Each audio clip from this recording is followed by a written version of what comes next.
Hello friends, नमस्कार। स्वागत है आपका एक और अहम टॉपिक के साथ। और आज हमारा जो टॉपिक रहेगा वो रहेगा वाक्य विचार। तो वाक्य विचार आज हम पढ़ेंगे। तो वाक्य किसे कहते हैं, ये दो आधारों पे बढ़ता है। तो हम इसकी दो क्लास लेंगे, छोटी छोटी दो अलग, ताकि आपको अच्छे से समझ में आ जाए और उससे आसानी भी होगी आपको समझने में, क्योंकि जितने भी महत्वपूर्ण क्वेश्चन हैं वो आपके सारे करवाए जाएंगे और हर प्रकार का आपका डाउट वो दूर हो जाएगा। तो आइए, वाक्य किसे कहते हैं। सबसे पहला क्वेश्चन, शब्दों का ऐसा सार्थक समूह, ऐसा सार्थक समूह जिसमें पूर्ण अर्थ देने की, पूर्ण अर्थ देने की क्षमता होती है, क्षमता हो, क्या कहलाता है? शब्दों का ऐसा सार्थक समूह जिसमें पूर्ण अर्थ देने की क्षमता होती है। अब जैसे मोहन पुस्तकें पढ़ रहा है, यहाँ पर हमने ये पूरा वाक्य लिखा है, तभी हमें समझ में आया है कि मोहन नाम का एक लड़का है जो पुस्तक को पढ़ रहा है। यदि हम यहाँ पर केवल मोहन लिख देते तो हमें पूरा अर्थ समझ में नहीं आता, या केवल हम पढ़ रहा लिख देते तो उससे भी पूर्ण अर्थ देने की क्षमता नहीं होती है। हिंदी में लगभग वाक्य में एक कर्ता और एक कर्म और एक क्रिया, तो ये होते हैं। लगभग कर्ता कर्म क्रिया से हमारा हिंदी का क्या बनता है? वाक्य बनता है। ठीक है। आइए, दूसरे नंबर पे हैं वो वाक्य के अंग। ये पूछ लेते हैं, ये इंपॉर्टेंट करके आप लिखें। वाक्य के दो अंग होते हैं। नंबर एक होता है उद्देश्य, क्या होता है? उद्देश्य। और नंबर दो होता है विधेय। ठीक है, तो वहां पर एक आपको वाक्य दे देंगे और उसमें से ये पूछ लेंगे कि इसमें उद्देश्य कौन सा है और विधेय कौन सा है। तो वाक्य में जिसके बारे में बताया जाए, जिसके बारे में बताया जाए, यानी एक प्रकार से आप उद्देश्य को समझने के लिए क्या मान के चलो कि जो करता है जी, जो काम करने वाला, वही क्या है? उद्देश्य है। और वाक्य में उद्देश्य के बारे में, उद्देश्य के बारे में जो कुछ बताया जाए। ठीक है, इसको एक प्रकार से आप क्रिया समझ के, ये समझने के लिए है बस, जो सब्जेक्ट है वो आपका उद्देश्य है और जो सब्जेक्ट यानी कि काम कर रहा है पूरे वाक्य में, वो एंड तक आपका क्या हो जाएगा? विधेय हो जाएगा।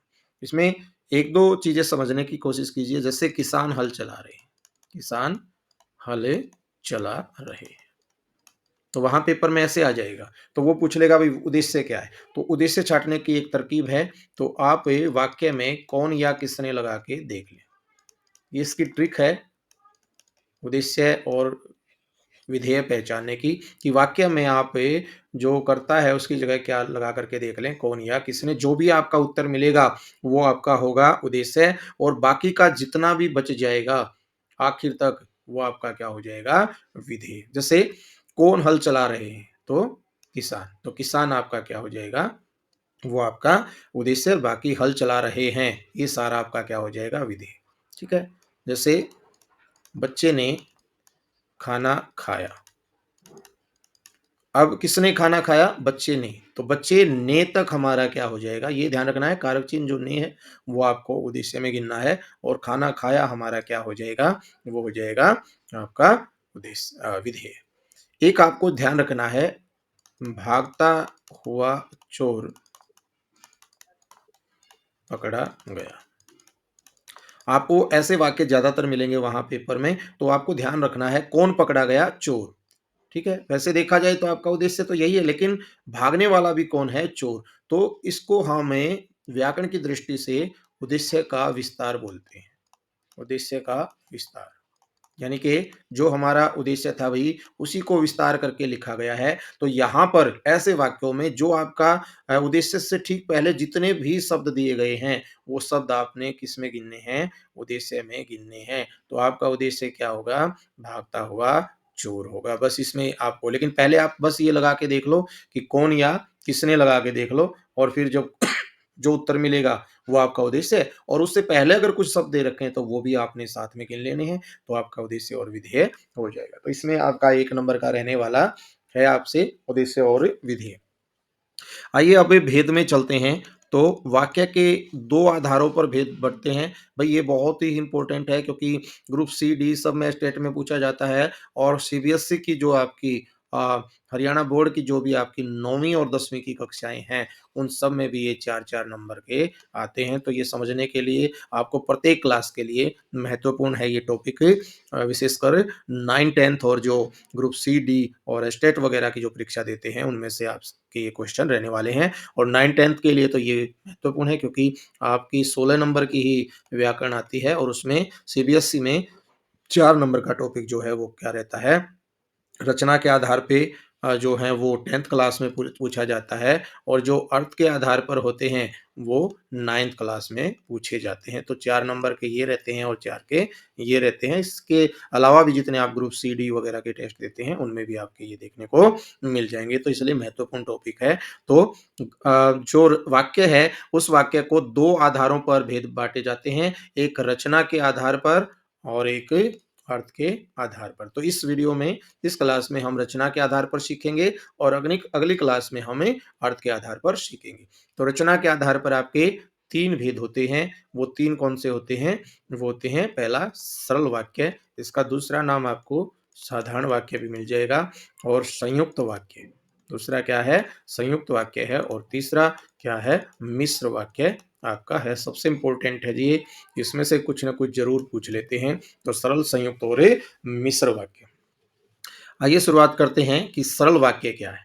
तो जिस वाक्य में सामान्यतः एक क्रिया रहती है, एक क्रिया रहती है, उसे क्या कहते हैं? सरल वाक्य कहते हैं।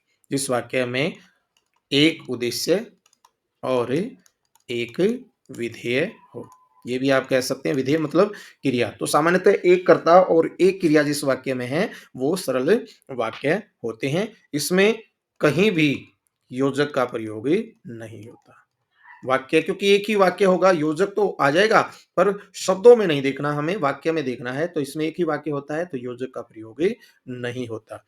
तीसरे जो इसकी महत्वपूर्ण बात है, जब हम किसी भी वाक्य को यानी कि संयुक्त या मिश्र वाक्य को सरल वाक्य में बदलेंगे, तो ज़्यादातर आपको ही, भी, कर, के कारण आदि शब्द जोड़ लेने हैं। विशेषकर कर और इसमें ही आपको ज़्यादा जोड़ना है, तो आपका क्या बन जाएगा? सरल वाक्य बन जाएगा। जैसे एग्ज़ाम्पल देखते हैं, जैसे वह घर आया और सो गया।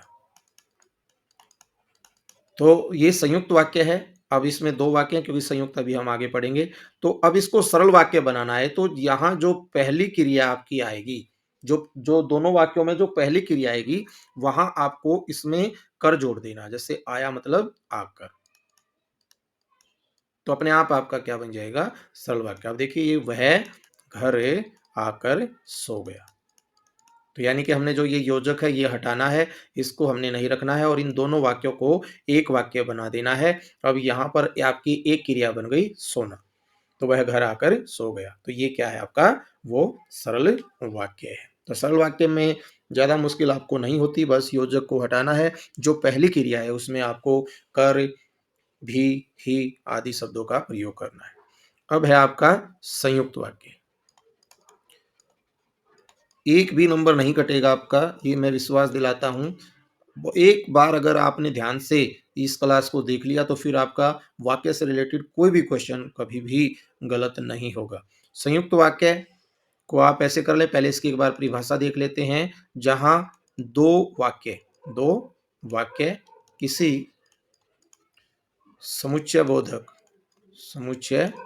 बोधक अव्यय से जुड़े हों, अव्ययों से जुड़े हों। समुच्चय बोधक अव्यय कौन से पढ़े थे हमने? अव्यय के टॉपिक में पढ़े थे, जहां जैसे आपका और तथा किंतु परंतु। अभी मैं यहाँ आपके सामने लिस्ट बनाऊंगा, ठीक है? तो इसको 4 भागों में बांट देते हैं। संयोजक, संयोजक होता है जोड़ने वाला, तो इसमें आपको और तथा ज्यादातर देखने को मिल जाएंगे, ठीक है जी। फिर आता है आपका विभाजक।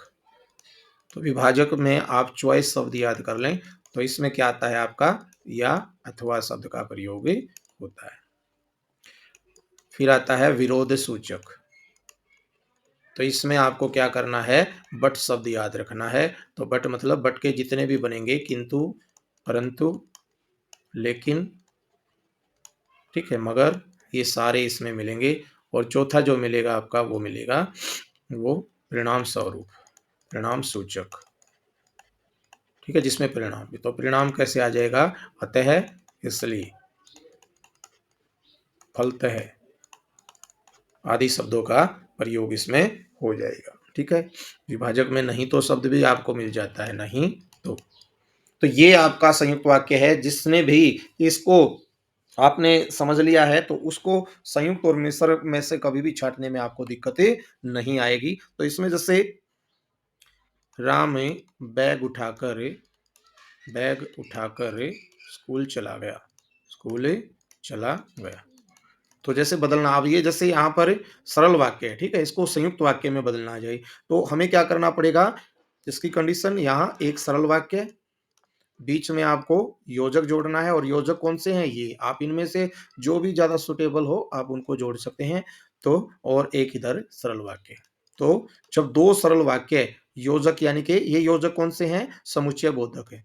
जहां दो सरल वाक्य किसी समुच्चय बोधक अव्यय से जुड़े तो वो क्या कहलाते हैं, संयुक्त वाक्य कहलाते हैं। तो यहाँ क्या बन जाएगा इसका, राम ने बैग उठाया, राम ने बैग उठाया और स्कूल चला गया। ठीक है, तो यहां पर आपका क्या आ जाएगा, और शब्द का प्रयोग। आप चाय लेंगे या कॉफी। अभी 10वीं में पूछा गया था तो बच्चे यहाँ उलझ गए क्योंकि उन्होंने सोचा कॉफी और चाय एक ही शब्द है, लेकिन अगर इसको हम पूरा वाक्य पढ़ेंगे तो आप चाय लेंगे या आप कॉफी लेंगे, तो ये इसका अभिप्राय निकल रहा था। तो यहाँ पर या यानी कि चॉइस शब्द आ गया, और चॉइस किस में आता है, संयुक्त वाक्य में आता है। ठीक है, तो इनमें से आप लेकिन बना देना। मैं प्रथम आ जाता लेकिन मैं बीमार था। ठीक है, ऐसे मैं स्कूल नहीं गया इसलिए मुझे पाठ याद नहीं हुआ। तो आप इनमें से कोई भी एक शब्द बन के ले सकते हैं, और जब आपको बदलना है तो आप इनमें से यूज कर सकते हैं। तो ये आपको इसकी पहचान के लिए क्या करना है, आपको ये इंग्लिश के 4 वर्ड अगर आप याद कर लेंगे तो ये आपके ट्रिक बन जाएगी बहुत शॉर्टकट में। तो आप ये याद करो 4 वर्ड, बस अपने दिमाग में कंप्यूटर की तरह इसको फिट कर लो। और चॉइस, बट और शो, जहां भी आपके आ जाएंगे वो आपका संयुक्त वाक्य बन जाएगा। और नेक्स्ट जो भेद है इसमें वो है आपका मिश्र भेद। सबसे इंपॉर्टेंट इसलिए मैंने कहा कि ज्यादातर क्वेश्चन इसमें से पूछे जाते हैं और है आपका। तो मिश्र वाक्य किसे कहते हैं, जिस वाक्य में एक प्रधान उपवाक्य, एक प्रधान उपवाक्य और एक से अधिक, एक भी हो सकता है, एक से अधिक आश्रित उपवाक्य, आश्रित उपवाक्य। तो ये परिभाषा है, जिस वाक्य में एक प्रधान उपवाक्य हो और एक से अधिक आश्रित उपवाक्य हो तो वो क्या कहलाता है, मिश्र वाक्य कहलाता है। तो मिश्र वाक्य के जैसे एग्जाम्पल आप करेंगे, जैसे राम ने कहा, राम ने कहा कि सदा सत्य बोलो, राम ने कहा सदा सत्य बोलो। ठीक है जी, तो यहाँ से आपका एक क्वेश्चन तो यहीं से बन जाएगा। एक वाक्य दे देंगे और उसमें से आपको ये कहेंगे कि कौन सा प्रधान है और कौन सा आश्रित है। तो इसकी मैं एक ट्रिक बता देता हूँ, और वो ट्रिक के साथ याद करेंगे तो आपको दिक्कत नहीं होगी। जिस भी वाक्य के आगे योजक शब्द जुड़ जाएगा, यानी कि ये जैसे कि, परंतु, तथा, लेकिन, ठीक है, आदि शब्द जब शुरू होंगे तो उससे जो भी वाक्य बनेगा वो आपका रहेगा आश्रित उपवाक्य। 10th वालों के लिए बहुत महत्वपूर्ण बात मैं बता रहा हूँ, 9th और 10th वालों के लिए। ठीक है, तो उनमें से एक क्वेश्चन हर बार रहता है ये कि प्रधान उपवाक्य छाटिए या आश्रित उपवाक्य, तो आपको कभी दिक्कत नहीं होगी। जहां से भी जिस भी शब्द के से पहले आपका योजक शुरू हो जाता है तो वो उससे नेक्स्ट जो है वो आश्रित उपवाक्य होता है। और जो, क्योंकि अब देखिए यहाँ राम नहीं होता तो शायद ये वचन जो है कोई भी नहीं कहता। तो राम ने कहा ये आपका प्रधान उपवाक्य है और ये इस पर आश्रित उपवाक्य है। ठीक है, तो अब इसमें जो दूसरा क्वेश्चन जो सबसे ज्यादा पूछा जाता है, आश्रित उपवाक्य के भेद। तो ये 3 प्रकार का होता है जी। तो ये आपको ध्यान रखना है। तो एक होता है संज्ञा उपवाक्य, उपवाक्य के भेद हैं ये। तो संज्ञा उपवाक्य, इनमें से एक तो पक्का आता है और एक होता है विशेषण उपवाक्य। तो आज बहुत अच्छे से मैं आपको समझा दूँगा, फिर आपको कभी भी दिक्कतें नहीं होगी। और एक होता है क्रिया विशेषण उपवाक्य। तो ये 3 प्रकार के होते हैं और आपके पेपर में आता ही आता है। सीबीएसई वालों के लिए बहुत महत्वपूर्ण बात है। तो संज्ञा उपवाक्य, विशेषण उपवाक्य और क्रिया विशेषण, वो किसी भी उपवाक्य को क्या कर देगा, आश्रित उपवाक्य को अंडरलाइन कर देगा और ये पूछ लेगा भई ये संज्ञा उपवाक्य का उदाहरण है, विशेषण उपवाक्य का उदाहरण है या क्रिया विशेषण उपवाक्य का उदाहरण है। तो वो कैसे पता चलेगा? तो मैं आज आपको एक ट्रिक के माध्यम से बता दूँगा कि जहाँ भी आपको की दिखाई दे, जैसे अभी मैंने ये वाक्य लिखा था, राम ने कहा कि, तो जहाँ भी आपको की, और इसमें लगभग 99% क्या है, वो की का प्रयोग ही मिलता ही मिलता है। तो जिस भी वाक्य में आपको की दिखाई दे, तो आप समझ जाना कि वो किसका एग्ज़ाम्पल है, वो संज्ञा उपवाक्य का है। और जहाँ आपको जो शब्द दिखाई दे, ठीक है? और जो के बाद आपको कोई भी कारक चिन्ह दिखाई दे, कारक चिन्ह दिखाई दे, या तो जो शब्द हो या फिर जो में जैसे कारक चिन्ह, जैसे जो में हमने कर्ता ने होता है तो क्या बन जाएगा, जिसने, जिसको, जिससे, जिसके लिए, जिसका, जिसके, जिसकी, जिसमें, ठीक है? तो आपने देखा जो वाले शब्द में जब आपने कारक चिन्ह जोड़ दिए, ने, को, से, के द्वारा, के लिए, में, पर, जिस पर, तो वो आपके क्या हो जाते हैं, विशेषण उपवाक्य हो जाते हैं। ठीक है? जैसे जो परिश्रम करेगा, जो परिश्रम करेगा, वह सफल होगा, वह सफल होगा। ठीक है? इस प्रकार की। तो अब वहाँ अंडरलाइन कर देंगे, ऐसे जो परिश्रम करेगा, तो वो आपसे पूछेगा कि इसमें कौन से उपवाक्य का उदाहरण है, तो आप यहाँ से देखेंगे, तो जो आ जाएगी, ठीक है? या जिसने परिश्रम किया वही सफल हुआ, तो जिसने में वही कारक चिन्ह जोड़ दिया तो वो हो जाएगा, ठीक है? इसके अलावा जो बच गया, वैसे तो वो क्रिया विशेषण ही बच गया, फिर भी इसमें काल, स्थान और परिमाण, ठीक है? और रीतिवाचक, जो ये 4 चीज़ें आपको बताई थी। काल मतलब समय, ठीक है? और तो जैसे आपका आ गया जब, तो जब, तो ये समय बताता है, ठीक है? जहाँ, तो जहाँ क्या बताता है, स्थान बताता है, ठीक है? और कितना, जितना, जैसे मान लो यहाँ आ गया जितना, ठीक है? तो ये आपके जो हैं, ये आपके किस में आ जाते हैं, क्रिया विशेषण में आते हैं। तो एक क्वेश्चन यहाँ से आपसे पूछा जाएगा कि उपवाक्य के किस भेद के अंतर्गत ये दिया गया है, तो आपको करना, ठीक है? मिश्र वाक्य की अ, पहचान आप अगर करेंगे तो भई देखिए, जो परिवार को मानो आप ये मानो कि जो एक क्या है, परिवार, तो जहाँ भी आपको ये सब दिखाई देंगे, तो आप उसको मान के चलेंगे कि वो मिश्र वाक्य है। वैसे मैं आपको पहचान भी बता देता हूँ ट्रिक के तौर पर कि आप कैसे पहचानेंगे। तो आपको कहीं भी की दिखाई दे, ताकि दिखाई दे आपको, ठीक है? की, ताकि कहीं भी आपको दिखाई दे, क्योंकि शब्द आपको दिखाई दे, यद्यपि शब्द आपको दिखाई दे, तो शब्द आपको कहीं भी दिखाई दे। तो ये तो आपके जो हैं, इन शब्दों में से अगर कहीं भी आपको बीच में दिखाई देता है, ठीक है? तो आपका वो कौन-सा होता है, मिश्र वाक्य का उदाहरण होता है। और प्लस जो से कोई भी वर्ड बनेगा, जैसे जो, जैसे जैसे ही, ठीक है? जो ही, जिनके पास, ऐसे मतलब जो का जैसे कोई भी आप शब्द जब बनाते हैं और बीच में आपके ये कहीं न कहीं मिल जाते हैं, तो आप समझ जाना कि क्या है वो, ये। अब अगर देखा जाए तो देखो सरल, इसमें कोई योजक नहीं होता भई। और अगर संयुक्त को आपने पहचानना है तो क्या हो जाएगा, 4 वर्ड, और चॉइस, और क्या हो गया आपका, बट और सो, ठीक है? और बाकी क्या हो गया इसमें, जैसे बने शब्द, ठीक है? और ये 4-5 वर्ड ये, तो ये मिश्र वाक्य की क्या है, पहचान है। जब हम इनको बदलेंगे तो आपको ध्यान रखना, कहीं न कहीं आपको इनमें से कोई वर्ड या फिर इनमें से कोई वर्ड लेके बनाएँगे, तभी आपका वो मिश्र वाक्य बन जाएगा। मान लीजिए मैंने एक बीमार व्यक्ति को देखा, भई इसका मिश्र वाक्य बनाना है, तो कैसे बनाएँगे? इसमें एक प्रधान उपवाक्य बनाना पड़ेगा और एक आश्रित उपवाक्य बनाना पड़ेगा, तो क्या हो जाएगा? मैंने एक व्यक्ति को देखा जो बीमार था। मैंने एक व्यक्ति को देखा जो बीमार था। मैंने एक ज़हरीला साँप देखा, मैंने एक साँप देखा जो ज़हरीला था। चलेगा? एक एग्ज़ाम्पल और मैं पूछ लेता हूँ, तो उसका बताने की कोशिश करना अपने। सोचो, विद्या के बिना मनुष्य पशु के समान है, पशु के समान है। तो आप ये एक सरल वाक्य है और इसको अगर आ जाए मिश्र वाक्य में बदलें, तो कैसे बनाएँगे? तो इसको बनाने के लिए मैंने आपको बताया था कि इन कहीं न कहीं इन शब्दों में जो ये जय वाला जो फ़ैमिली है, कहीं न कहीं अगर आप इनसे तैयार करेंगे, सोचेंगे तो आपका क्या बन जाएगा? वो आपका मिश्र वाक्य बन जाएगा। तो क्या बन जाएगा?